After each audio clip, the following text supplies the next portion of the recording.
hai lúc là số đây mà nó làm tụi nó gắn hộp mẹ khi automatic incubator tụi ở kêu nó call order cần xiêm lệ mẹ cái này tụi này cần xiêm dầu chia cần làm test xin à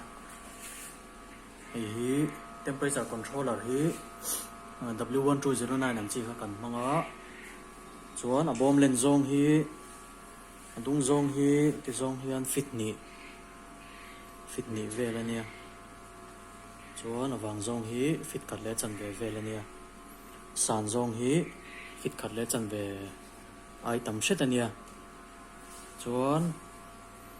hi voina kan deliver nga hi sing khat man ania ar tui hi pum som ko atanga za in kar lenga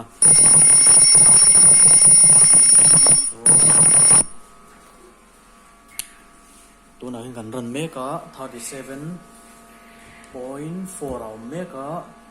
ko ta hian hi heching tray ania hi chomtel bok do na hi chongin kan siama heching tray hi chu lockdown nuam man tangkai tur ania tu na hi chon man angai si lawa ar tui kan op chuan ni som pre ta kan lockdown thina ta kan ar tu ar nau ten lo ke huna anan wa kol vel na tur le thataka an non ke chhuat theinan hemi heching tray hi poimo le ni chuan he lampang hena kong khar oma ong chinange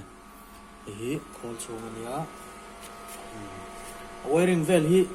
kan na ti zau chi alo dewa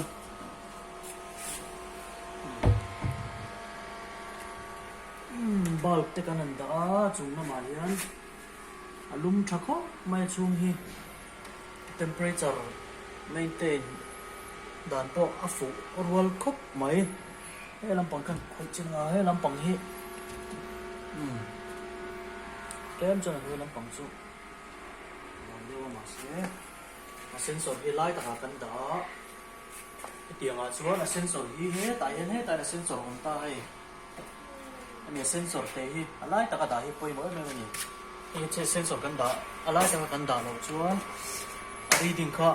adik thei to thin lawa alum lai big le avot lai big deuh te kha um duwa chuan a motor hi ta he a chongin kan siam a motor hi pani ma